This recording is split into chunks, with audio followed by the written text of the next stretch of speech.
We have a summary here of the overall capital infrastructure plan divided into the different categories. And we also included some stats on the magnitude of those improvements. So, for example, for water main, we identified 23 miles of water main improvements that are needed in order to improve and maintain the village's water distribution system. So with 23 miles, that represents 44% of the system. We have a summary of the infrastructure age earlier on in this story map, and I know that was reviewed last year. So I think it's about half of the system, of the water distribution system, has been in service for more than 100 years. So that is why there's that large amount of water main that needs attention as the village moves forward. And then I'll briefly give an overview of the other categories. So 18 miles of sewer have improvements identified, and 14 miles of roads. There are over 2,100 lead service lines that the service material is not identified as known lead in all of those cases, but for budgeting purposes, village staff directed to identify anything that was unknown material. So just to clarify, yes, we did include if there was potential for lead services in some of those project areas, we did include those in that total project cost. And I know the village is pursuing funding mechanisms for lead services, but we did include those in those individual costs. Exactly. And then the last bucket on here was to replace all of the village-owned light fixtures. I know that ComEd also owns and maintains a good majority of the fixtures, but the village has about 201 fixtures that are due for improvements. And I'll just add here again, the intention of this is these are not all projects you're going to do in 1 year, 5 years. This is a very long-term project, a plan for the village to work with, establish what works best for you. It really gives you the roadmap that you can use over the upcoming years. So this is, while we're looking at a lot of numbers here, this is not intended to be something that you're going to be doing immediately and in one fell swoop either.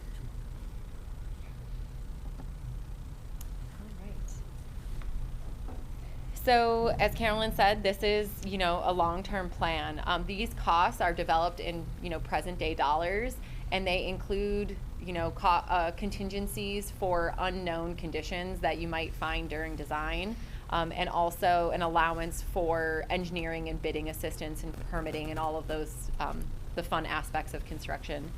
They don't include any private easements or land acquisition or things like that. And then I'll just hit on this, and we've talked about this several times.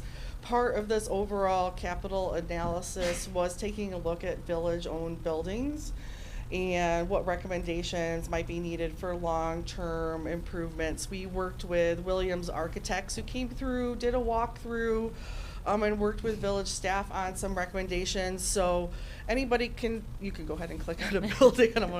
Anybody can click on one of the buildings and you'll get the summary of those assessments and get those recommendations. And I think it's important to note there was nothing dramatic or drastic that needed to be addressed. I think more like long-term kind of maintenance type of projects.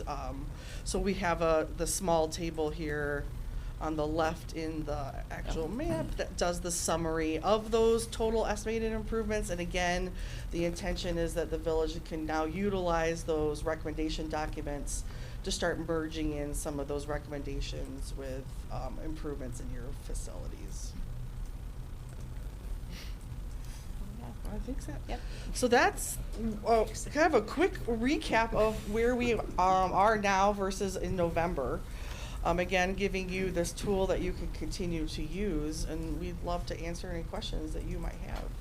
I'll also just note that village staff over the years will be able to update what happens on this map in our GIS system. So when we complete a project or when something changes in terms of the conditions, we can go in and update these things in real time so that it is always up to date. It's an ever-evolving tool, and that will help boards, not just this year, but in many years to come, and staff to better understand what's happening in the adjacent neighborhood. Just recently, we had a project we were looking at, and we were able to use this data already to help us determine the scope of a project. So it's already been very helpful just in the last couple of months. Can we add to it?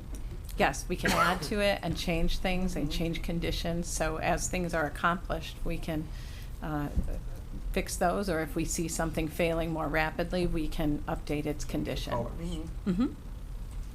What, in terms of just the magnitude of the projects that you've identified, I know it's not a year, 5 years, but just even with your experience and your professional opinion, like the quantity like this, what would be just your best guess in terms of an expected time frame to accomplish this? So I would love to give a simple answer to that Sure. question. Obviously, it depends on availability of money. Of course. But it also depends on ability, how much of the village can we have under construction at one point in time. And it's just not reasonable to say, I'm going to have a big selection of it. So I think when we looked at this previously, we thought the 30 to 40 year time frame was reasonable to be able to tackle. But again, that will vary based on, funding mechanisms and staff time.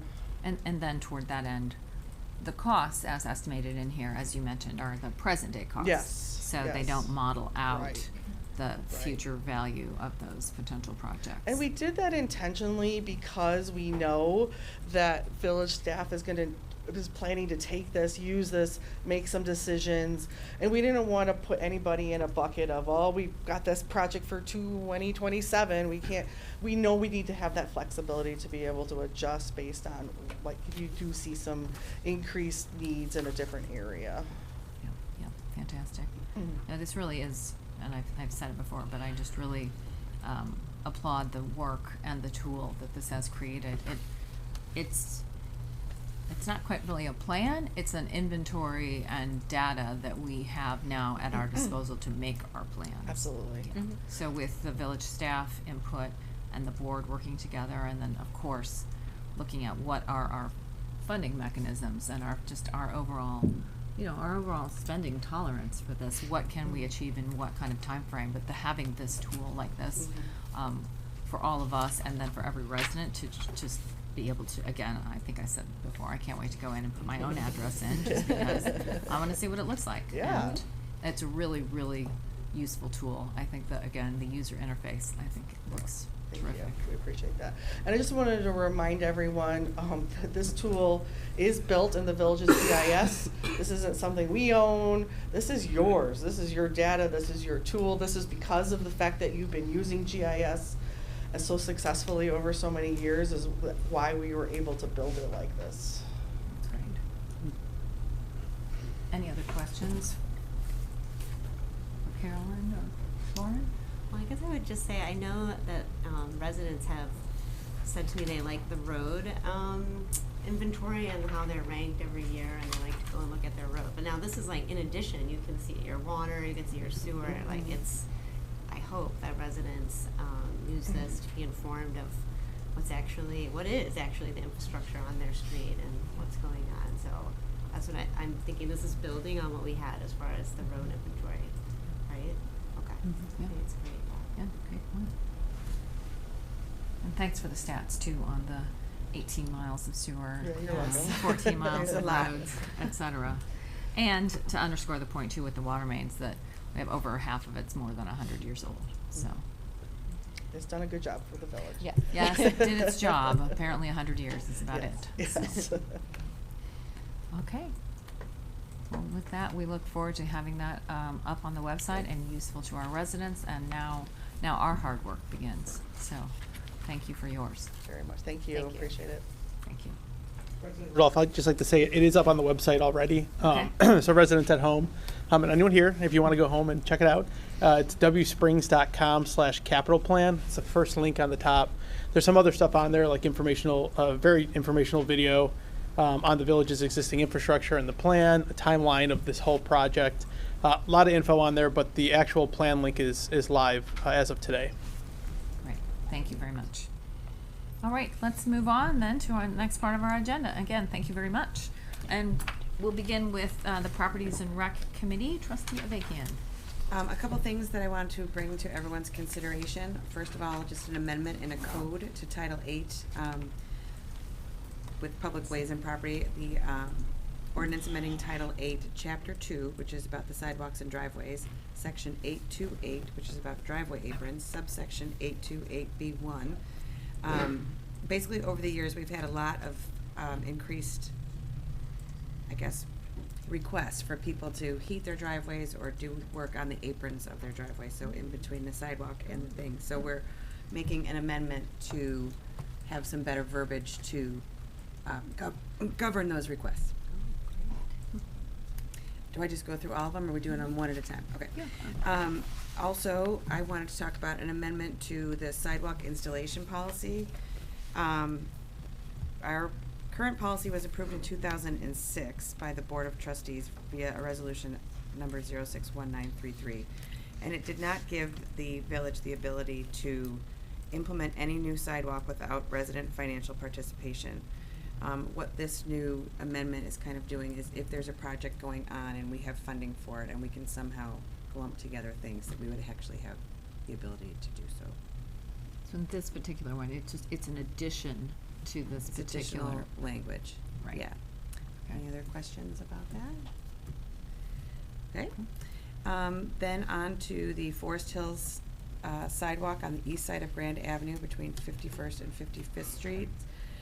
We have, this is just to extend an intergovernmental agreement with Cook County. Actually, item C and item D are both regarding the same east side of Grand Avenue, 51st to 55th Street. One is about a design engineering agreement we have with V3, and one is about the intergovernmental agreement with Cook County, all just helping to put in that stretch of Grand Avenue on the east side from 51st to 55th, which I think we've talked about before, but does anyone have any questions about that? Is that the grant money for that project? Matt, was that all grant money for this sidewalk on? This went to Director Koza, since he sorry. coordinated directly with the Sorry. county on this. Yeah, so the grant money received will fund most of construction. There are additional engineering costs that the village will essentially fund, but it appears over 50%, well over 50% of it will be funded through grant funding. I believe the exact numbers are on a memo I prepared. I don't have it in front of me, but Just jogging my memory. yeah. Okay. I think it was like $90,000 difference or something, right? Yeah, so we actually originally applied for this project in 2022, and at that point it was a request for 50% of the cost, but the county did not fund the project at that time. However, they have since had access to additional ARPA funds, and they've decided to backfill projects they weren't able to do in prior Invest and Cook programs, and we were one of them. I do not recall exactly. I guess they didn't tell us necessarily why they gave us that amount of money, but at the same time, we won't complain. So happy to have it. The next item for consideration is to renew a contract with our tree trimming, removal, and building maintenance contract that we have in existence. I think they've been, yeah, 3 different contracts, but we've been happy with them. They were able to keep our pricing instead of increasing our pricing, so I'm recommending that it's a great idea to keep going with who's working, who we like, and who's not changing our pricing. Mm-hmm. They're very friendly too. I've talked to them about Yeah. the house. Next up is the Springdale lights. We have, I have a picture from our other meeting, but I can show it to you. But anyways, a lot of our meetings in Springdale are real old and not really working. So we are trying to fix that situation. So I am proposing that we consider, they're attempting to get our proposal from Richmond Electric, which includes installation and labor for new electrical service and necessary preparation for the installation of a new ComEd meter and connection. Total amount of that is not to exceed $14,800. And I think this company is one of the few companies that wanted to do this work with ComEd. So I'm suggesting that we bring that up for consideration. And then item G, for the recreation gym improvement change order. Basically, after we got some work done, we had done a couple things that should have fallen in with the scope of our project, but didn't, so we're trying to add them into our, into the one, we're making a change order, that we're adding some things that we did already that should have probably been written in the first time. It was an oversight, so we just want to make sure they're all written into our project, our contract. And the change value of that was, what is it, $4,124.78. And then the other change order, number 2, is valued at $3,500. So more of a clerical adjustment than anything else.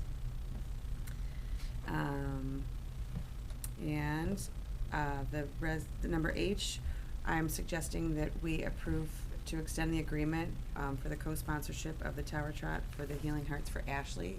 It's a teacher that was at McClure that passed away, and they're an organization that they gather all the volunteers, and then some of the money goes back to their foundation.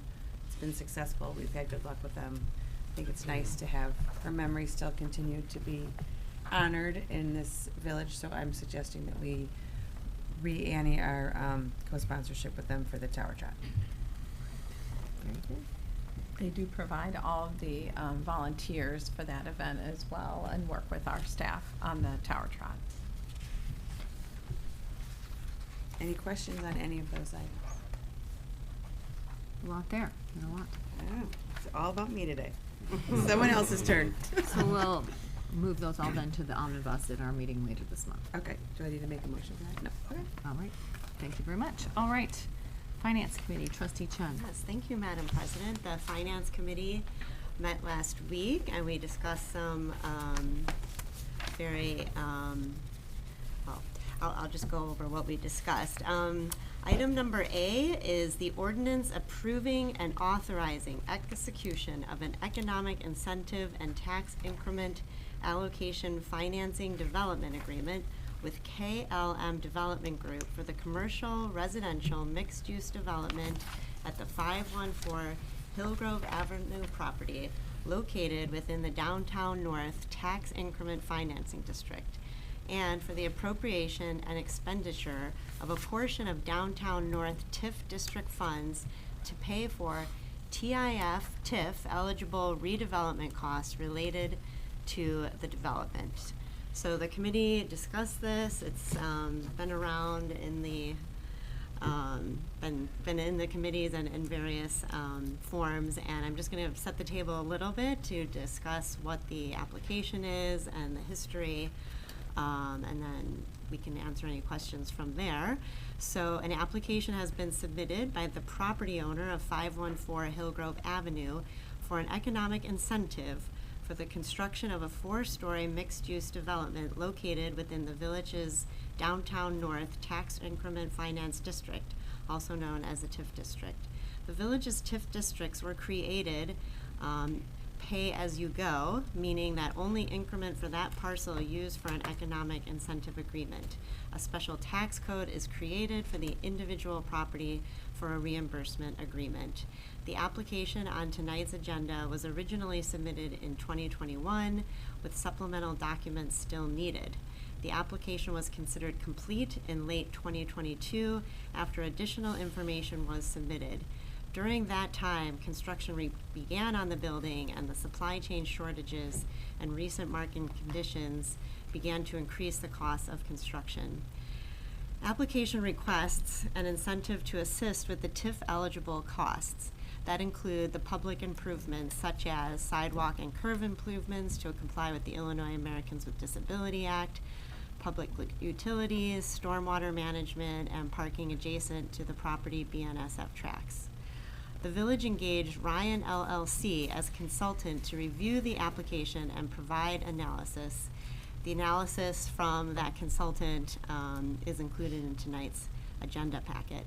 The Finance Committee reviewed the Economic Development Commission's recommendation from July, the consultant's reports, and is recommending approval of an incentive for 10% of total building costs, not to exceed $829,698. If approved, the applicant will be required to submit final project costs prior to reimbursement. The applicant will also be required to submit final costs for the TIF-eligible improvements. Only the TIF-eligible costs can be reimbursed. Annually, the reimbursement will be determined from the increment collected from the tax code at a 70-30 split, meaning that 70% will be available for reimbursement to the applicant and 30% will be retained by the village to fund other project programs within the TIF district. Okay, so that is that item. I don't know if there's any questions from anybody else on the board. What's the long story short there? He gets 70% of his construction costs back every year, and then we keep 30 to refund other projects? Not exactly, but I'll let John answer that question. Or Attorney DeRusso. I could do it. So how it's set up is there's an increment value collected for each parcel in a TIF district, and that increment is collected by the village. What this agreement states is 70% of that annual increment collected for that tax code could be returned to the developer up to a maximum amount of his TIF eligible expenses. So each year we essentially look at that property, say it brought in this total increment, 70% could be returned to the developer for this agreement, and 30% is retained by the village. This is both sides of roads to that whole TIF district, not just the north side. So for this agreement, it's only specific to that tax code. So it's actually just that property. Oh. So it's just that starting parcel that we created it. And is it all residential, or is there gonna be commercial in there on the first floor? I believe the bottom is supposed to be 2 commercial. So there are 2 commercial units proposed on the first floor, and then there are 10 residential units on the floors above.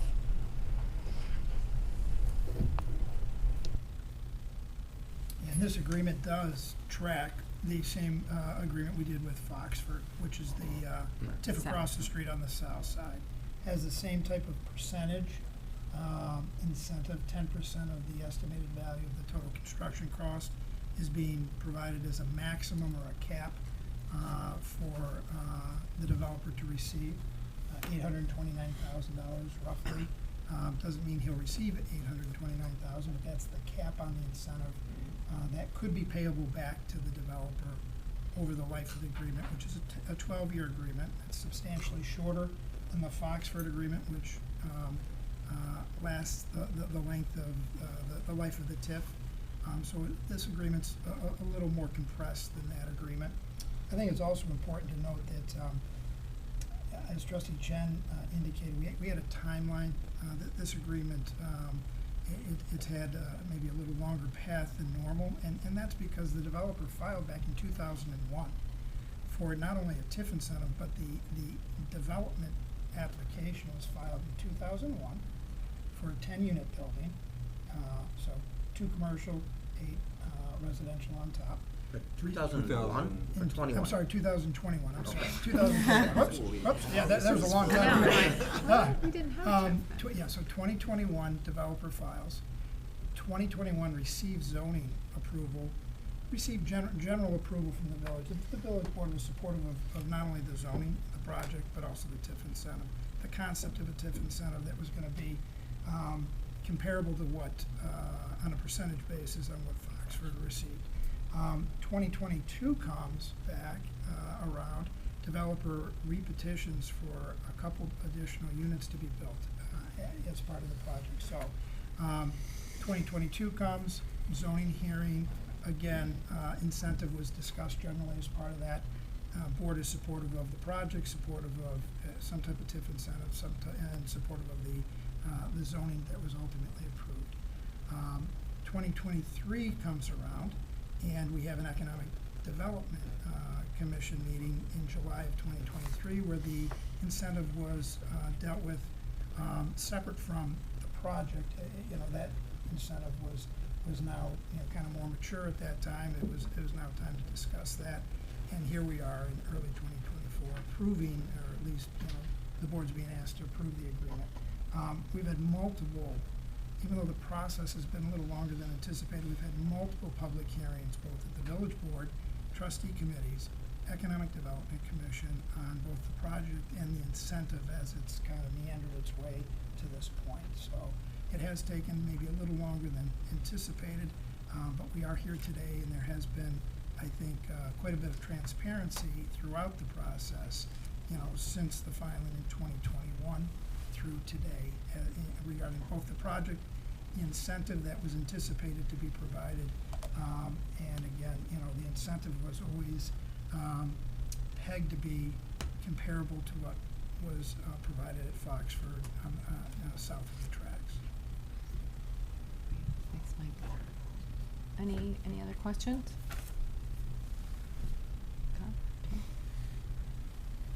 Okay.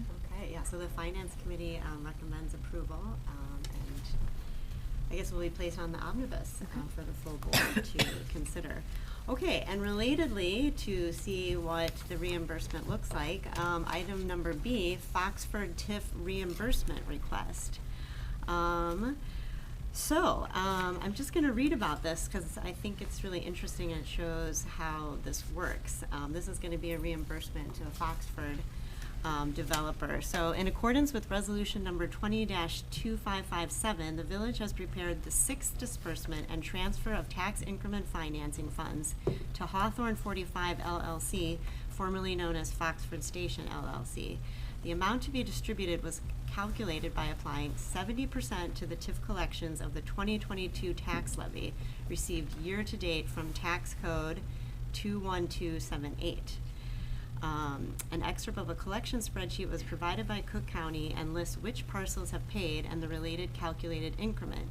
Based on the county's report, tax code 21278 generated $444,957.82. To date, $44,957.82 of the funds have been collected, and the allocation of 70% to Hawthorne 45 LLC is calculated at $311,470.46.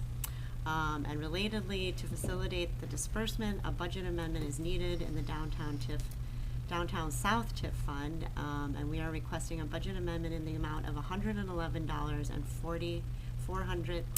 Keep saying that incorrectly. $111,471 in the developer reimbursement in financial year 2023.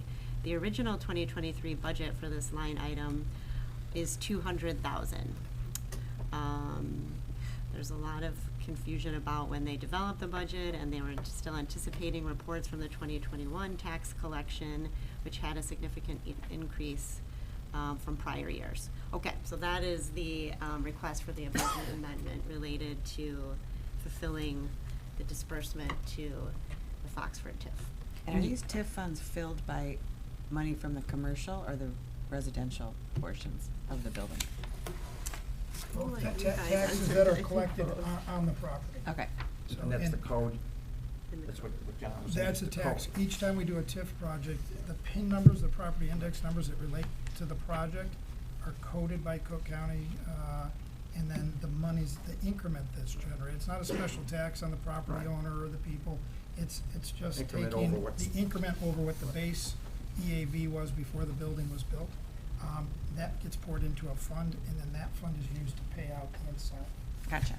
So, and again, it's on a 70-30 split sharing, just like we talked about for, the KLM project, that the developer gets, the lion's share of the money. The village does get some portion of the increment every year to fund other incentives, like our PIP program that was just put in place, the property improvement program. And then when the TIF incentive caps out and the agreement goes away, then all of that increment then would be collected by the village and would be allocated for other redevelopment projects or other economic incentive programs that'll be Within available. the district? And then at some point, the life of the TIF expires, and then if there's any surplus left over, that goes back to each of the taxing bodies on a percentage basis. So Foxford runs for the life of the TIF, but KLM is 12 years. Correct, but Foxford, given the projection, Foxford's maximum cap, the increments, Oh, on the will be percent, paid okay. off probably in about 5 years, John and I were talking about. So there will be a significant amount of time left in the TIF to generate Fund it, okay. increment and to generate funds for other projects within the district, within the TIF district. And you noted, Nicole, this is the 6th disbursement. Yes. Okay. So you can see it in action. If there's no other questions, that concludes my report. Finance. Thank you. Thanks you. very much. Okay. All right, moving on to Public Works and Water. Trustee Fink. All right, I have an easy one compared to those.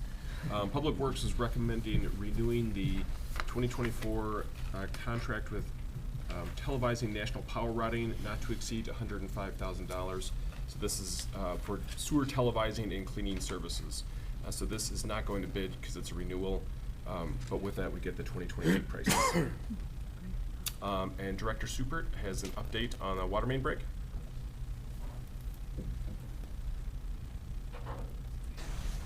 Yes, in your packet this evening is one additional memo under other. Last Monday into Tuesday, there was a water main break that occurred over on Commonwealth Avenue, just south of 47th Street. Our crews attempted to exact a repair on that break, but after we began excavation, and after about 12 hours of work with our crew, which was pretty extensive, the water main break, or the water main was actually so deep it was beyond our equipment to reach. It was about 22 feet down, which is very deep. And we do know that it is deep in that area, but we didn't know exactly how deep it is. So we did have to call in a third-party plumbing contractor, underground contractor, to come in and help exact that repair. That repair was completed Tuesday during the day. Our crews assisted with the stone and backfill, but the plumbing contractor who came in did finish the excavation and then put the sleeve on the water main. So we are waiting to get the final pricing from the contractor on that. I anticipate bringing the final price to the village board for review and approval at the second meeting this month. How old is that main that broke? I don't know. It's relatively new though. I couldn't tell you off the top of my head. I'm sorry. It's Commonwealth Avenue, right? Okay. Okay. Any other questions? That's all I have. All right. Very good. Thank you very much. All right. Public Health and Safety, Trustee Lewis. No report this evening. All right. Thank you. Moving on then to Planning and Zoning, Trustee Naraki. Thanks, President Rudolph. Starting here, we have an ordinance authorizing the approval and execution of a final plat of Tower Real Estate re-subdivision for the Field Park Townhomes development located at 17 West Ogden Avenue, Western Springs, Illinois, on behalf of applicant/property owner Tower Real Estate Development, LLC. I'll read the next two, and then I'll give a summary of what this means so we have it in regular terms. Ordinance groundwater Tower Real Estate re-subdivision for the Field Park Townhomes development located at 17 West Ogden Avenue, Western Springs, Illinois, on behalf of the applicant/property owner Tower Real Estate Development, LLC. And item, letter C is resolution authorizing and approving the execution of an environmental indemnity agreement between the Village of Western Springs, Illinois, and Tower Real Estate Development, LLC. So the property at 17 West Ogden Avenue is currently being developed for townhomes. The property owner received approval from the village to construct the development through a planned development in 2022. As part of that approval, the developer was required to bring a re-subdivision plat for review and approval by the village. The plat was reviewed by the Plan Commission and the Planning and Zoning Committee and found to be substantially confirming to the approvals from 2022 and was recommended for approval by both. The former use of the property had been auto service businesses. As a result, excuse me, the property had some contamination that required the site to be remediated as part of the construction. Remediation of the site and obtaining a no further remediation letter from the Illinois Environmental Protection Agency was also a requirement of the plan development approvals. Staff is here to provide more information on this topic and discuss the draft groundwater restriction ordinance and resolution for the execution of an environmental indemnity agreement. Thank you, Trustee Naraki. So as Trustee Naraki mentioned, the developer for 17 Ogden is looking to complete some of the outstanding conditional approvals as part of their planned development. One is the plat that Trustee Naraki just described, and the second part is obtaining a no further remediation letter, or an NFR letter, from the IEPA for the site. So most of you are very familiar. This was used for a gas station at one point, auto repair. There were tanks on site that during the construction, the previous construction were removed, but when they were working with the soils, they were still finding contamination. So as part of the construction for the townhomes, the site was remediated to remove those items and cap it, as it's called, through the IEPA. Because there were contaminants in the ground at one point, you have the second item on your agenda tonight, which is the groundwater restriction ordinance. This is a very common restriction that the IEPA requires for sites like this, to prevent anyone from using that area for potable water. So for drilling a well, or extracting water from the ground for any sort of potable use. And then the second piece is that indemnity agreement. So as the village did not complete the remediation work, the developer is required to enter into this indemnification agreement to hold the village harmless from that work, and then also some other stipulations related to the fact that the village did not complete the work and they did. So both of these are required to be reviewed by the village board. If approved, they will accompany the rest of their documentation to finalize their work with the IEPA for the site. The Planning and Zoning Committee reviewed the draft ordinance and resolution and recommended approval, so that will come on the omnibus, correct, Holly? Thank you. And now for the reason why most people are here tonight, letter D, ordinance amending a conditional use permit CUP issued to the Western Springs Park District and necessary variations for the construction, operation, and maintenance of 8 pickleball courts, pickleball court LED lighting, and additional parking spaces, including a 13-space off-street parking lot, and the continuation of park and recreational. I think the Parks Department did a good job of summarizing this. We had a lot of very good discussion in our committee meeting this week, and seeing the plans and the layouts of what the pickleball courts will look like. The explanation there of it being there from the tollway, and that was what this was going to be used for anyways, as we had talked to the tollway. We looked at other sites and moving it west. That's not really doable in this regard. I think it's a great idea for residents, just so many people play pickleball and things. And yes, parking is a concern, and it's an unfortunate concern where most places we go in the Chicagoland area, it seems like there's always not enough, but that will come to the board for vote. If there's any questions on that one, since that's our big hot topic. I have a somewhat related question.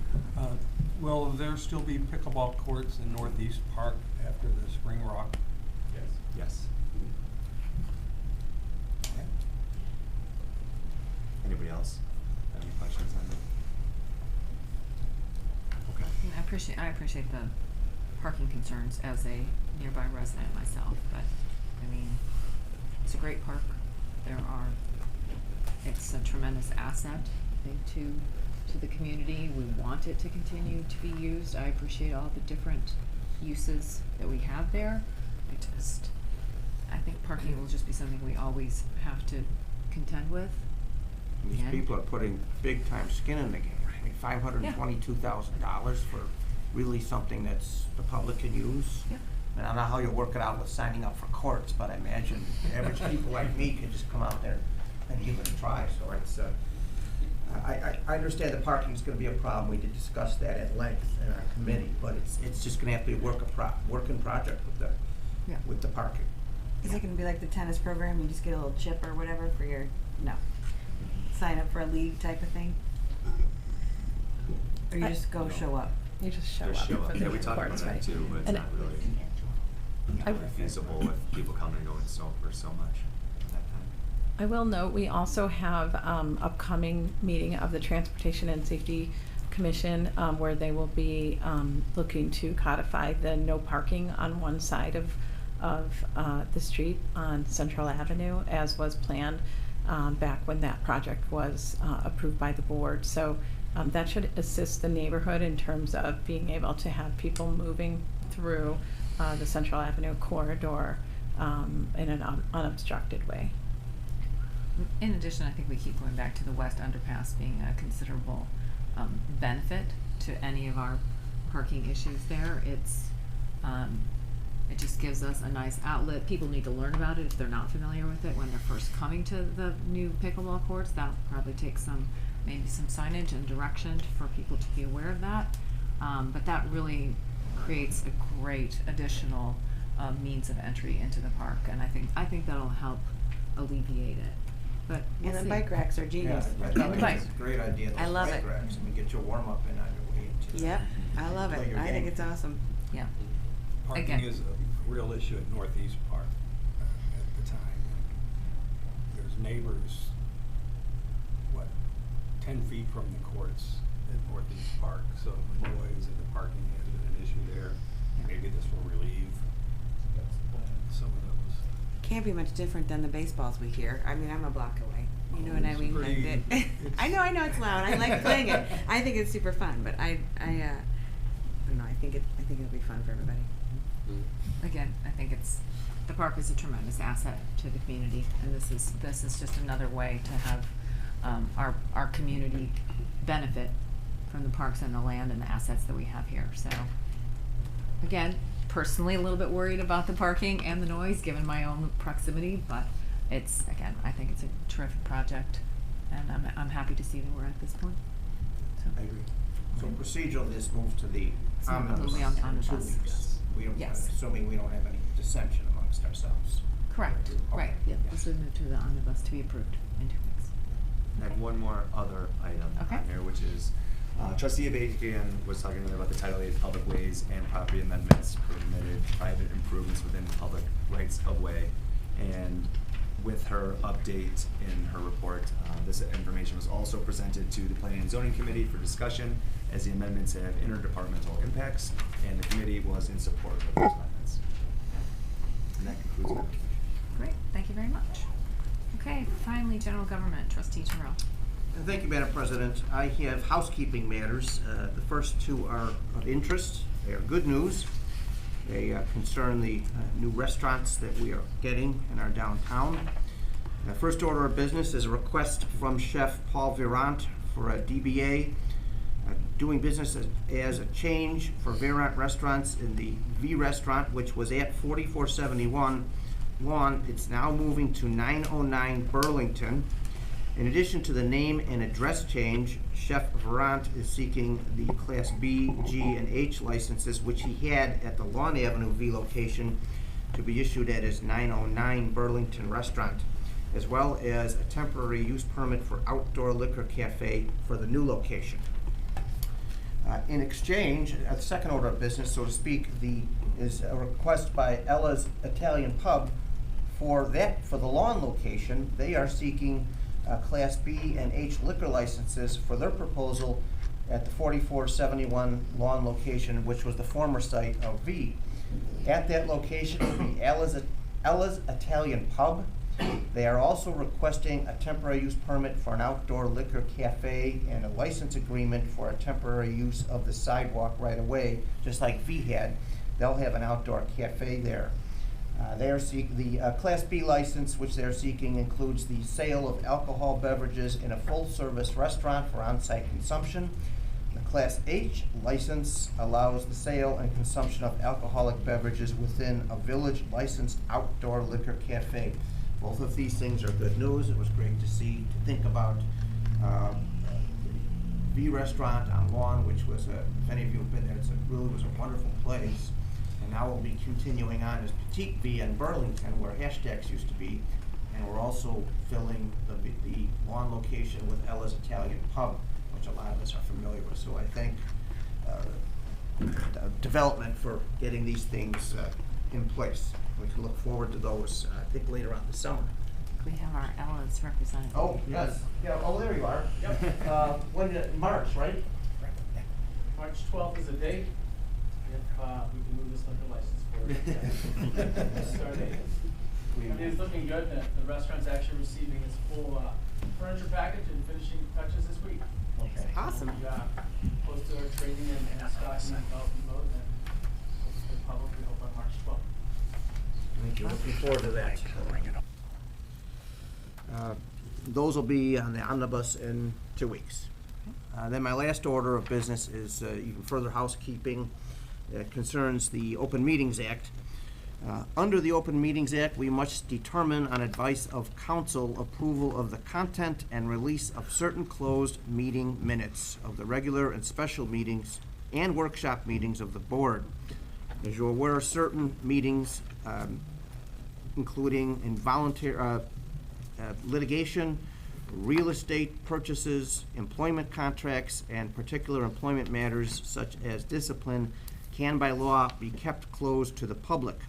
The closed meeting minutes are recorded and they're transcribed into written minutes and are every 6 months reviewed and determined by council which shall be released to the public and which shall be remain closed. We, on advice of the council, we are releasing certain ones and keeping others closed. It's all in the public. We discussed that for the workshop meeting minutes and also for our general government meeting minutes. So other than that, I would have no further business. Very good. We'll see those items then on the omnibus. Thank you very much. All right, thank you to all the trustees. That was a lot of committee work, and to staff for helping prepare. It was a lot for tonight. And thank you to all of you who joined us here tonight. Okay, we are going to move on to just a couple of more items. Oh, I'm sorry, is there an other? Did we discuss another? Okay. Yeah. Okay. The consideration and action on Okay. special meeting agenda items during the special meeting portion of the combined meeting. And Trustee Terrell, I think that's to you. Before I introduce that resolution, Thank you. thank you.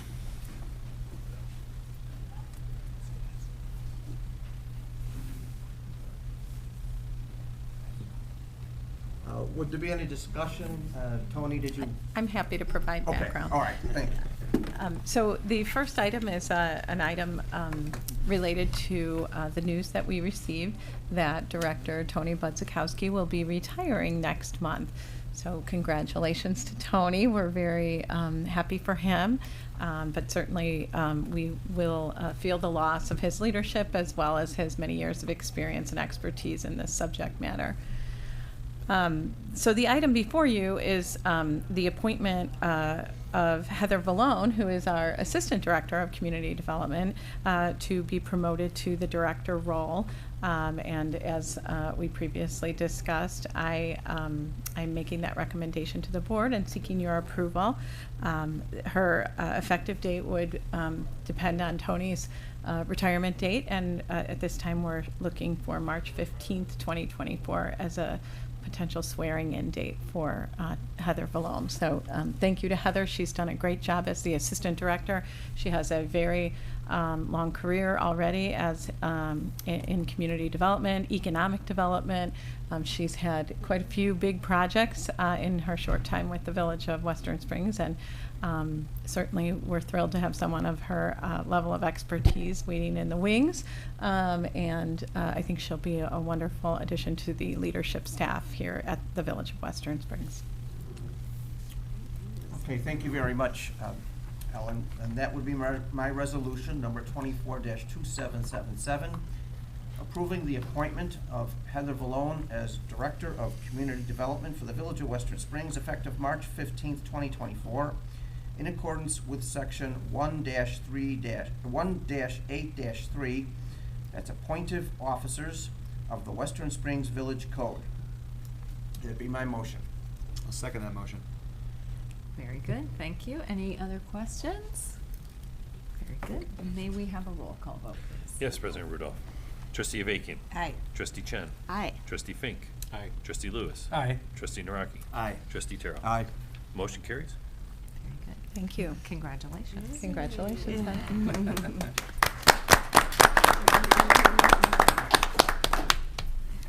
All right, and I think we have one more item. Again, Trustee Terrell. That would be ordinance number 23-3165, approving an amendment to the fiscal year 2024 operating budget and village pay plan.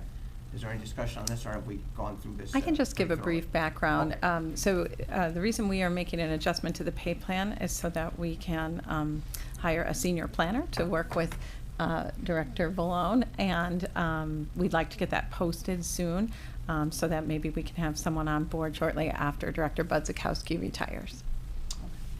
And that would be my motion. I'll second that motion.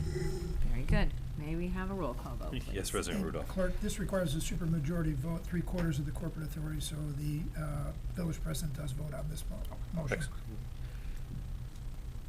Trustee Avakian. Aye. Trustee Chen. Aye. Trustee Fink. Aye. Trustee Lewis. Aye. Trustee Naraki. Aye. Trustee Terrell. Aye. President Rudolph. Aye. Motion carries. All right, thank you very much. Thank you, everybody. All right, to the last part of our agenda will be our reports. My only report is just commenting again on the Baxter and Woodman conclusion of the study, and that, again, I don't think of it yet, it's not yet a plan, but we have just a tremendous amount of information that we can incorporate into a plan with the help of our terrific staff on this. But just the data that we have now, to me, again, I think I've used the word before, but it's unprecedented in how we can really set a path and set a plan unlike any that we've had before. I don't think any other board has had the kind of data and information available that we do now. So look forward to us all working together on those next steps.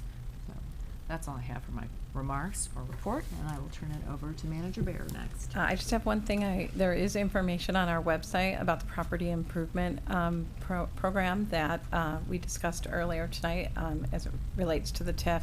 So if any businesses in the TIF are looking to apply, that has opened, and Director Vallone can have more information on that in the coming weeks. So everything's online. That's all I have. And Attorney Jurisic. No further report tonight. All right. Maybe Trustee Terrell, do we have? Just out of a motion to adjourn tonight's combined workshop and special meeting of the President and Board of Trustees. Second that motion. All in favor? Aye. Anyone opposed? Okay, very good. Thanks, everybody. We are adjourned. All right. We're getting there. We're getting all on the feet underneath us here.